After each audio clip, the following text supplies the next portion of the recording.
Hello guys, मेरा नाम है उस्मान खान। मेरा नाम Farhan Khan. Welcome to back Gujjar reaction channel. उम्मीद करता है आप खैरियत से होंगे, खुशबाश होंगे, खुश रहा करें, दूसरों को भी खुश रखा करें। गाइस, और आज की वीडियो का टाइटल है ईरान भारत से रिश्ते खराब नहीं करना चाहता। आज की वीडियो ज़्यादा इंटरेस्टिंग होने वाली है और वीडियो को ज़्यादा वीडियो को लंबा ज़्यादा नहीं लंबा करते नहीं हैं। करते और लेट्स गो टू वीडियो। लगता है ईरान भारत से अपने रिश्ते खराब नहीं करना चाहता, इसीलिए उसने 24 घंटे के भीतर ही भारत की नाराजगी को लेकर अपना रिप्लाई दिया है। और ये रिप्लाई देखकर बड़ा अच्छा लगा कि ईरान को भारत के एहसानों की कदर है। दरअसल आप सभी को कल को वीडियो बनाकर मैंने कहा था कि ईरान ने हॉर्मुज़ स्ट्रेट पर वसूली करने की पूरी तैयारी कर ली है। आप सभी वसूली जानते करने की हैं मतलब कि मुकम्मल ईरान की तैयारी कर राष्ट्रीय ली है। सुरक्षा समिति मतलब ने ये अपने टू पार्लियामेंट गेट में एक सिस्टम प्रस्ताव लगाएगा। पेश किया है जिसमें हॉर्मुज़ स्ट्रेट पर समुद्री टोल वसूलने का बिल बनाया गया है। यानी ईरान अब हर आने जाने वाले जहाज से ट्रांजिट शुल्क यानी टोल वसूलेगा, फिर चाहे वो ऑयल टैंकर हो या कार्गो शिप, सबसे पैसे वसूले जाएंगे। और ये टोल कितना होगा? तो 20 लाख डॉलर का। जी हाँ, 20 लाख डॉलर का। ईरानी अधिकारियों की ओर से बताई जा रही है। हालांकि जब ये बात भारत तक पहुंची कि ईरान अब हॉर्मुज़ स्ट्रेट पर समुद्री टोल वसूलने वाला है, तो भारत ने इस पर नाराज होकर आपत्ति जताई और ईरान से स्पष्ट लहजों में कहा कि ईरान हॉर्मुज़ स्ट्रेट को एक टोल जंक्शन बनाने की कोशिश बिल्कुल भी ना करे, क्योंकि हॉर्मुज़ स्ट्रेट अकेले ईरान के अधिकार क्षेत्र में नहीं आता।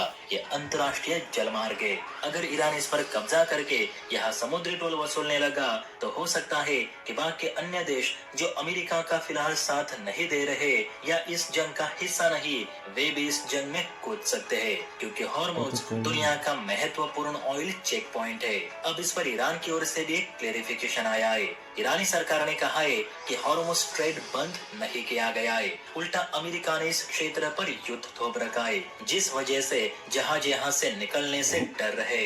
हाँ, एक बात है कि हमने अरब और अमेरिकी जहाजों को यहाँ जाने से मना कर दिया है, लेकिन अन्य देशों के जहाजों को यहाँ से जाने दिया जा रहा है। रही बात समुद्री शुल्क की, तो वो हम लेकर रहेंगे, लेकिन उन्हीं देशों के जहाजों से जो फिलहाल ईरान के विरोध में है, ईरान के खिलाफ यूएन में नए नए प्रस्ताव ला रहे।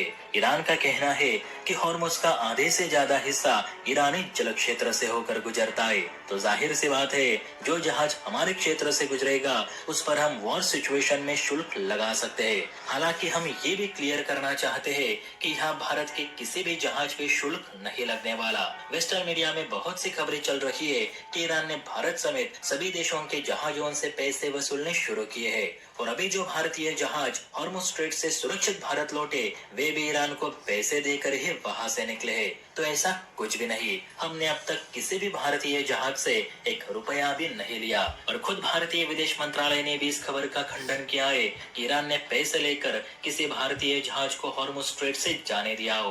बल्कि हम तो हाथ जोड़कर भारत का शुक्रिया अदा करते हैं कि इस कठिन परिस्थिति में भारत ईरान की मेडिकल सहायता कर रहा है, जबकि इजराइल भारत का ईरान से भी पुराना दोस्त है। ईरानी विदेश मंत्रालय ने स्पष्ट कहा है कि भारत पश्चिमी मीडिया के बहकावे में ना आए। ईरान भारत से कोई भी टोल नहीं वसूलने वाला, लेकिन हाँ, हम अमेरिकी और अमेरिका के सहयोगी देशों से टोल जरूर वसूलेंगे और शेखों के जहाजों को तो बिना पैसे छोड़ेंगे भी नहीं। इस पर ईरान का रुख साफ है, जिसे कोई नहीं बदल सकता। मेरे हिसाब से ईरान भारत को अपना दुश्मन नहीं मानता, जबकि वेस्टर्न मीडिया भारत ईरान में दूरी पैदा करने की कोशिश कर रही है, क्योंकि भारत ईरान के रिश्ते अच्छे रहे तो भारत को अरब देशों के तेल की इतनी भी जरूरत नहीं पड़ेगी। इस पर आपकी क्या राय है? नीचे गाइस, ईरान और भारत की गहरी दोस्ती देखते हुए हम मतलब ये है कि ईरान जो है भारत से कोई भी टैक्स वसूल नहीं कर रहा। ठीक है, कोई भी टैक्स वसूल, और मतलब कंट्री से वसूल कर रहा है टैक्स वगैरह, मतलब इससे कोई टैक्स वसूल नहीं कर रहा, क्योंकि इसने हर तरह से उसकी सहायता की है, मदद की है, मेडिकल सपोर्ट की है और तरह की भी सपोर्ट की है। तो गाइज, आपको हमारी वीडियो कैसी लगती है कमेंट लाजमी कमेंट किया करें। ठीक है, अल्लाह हाफिज़।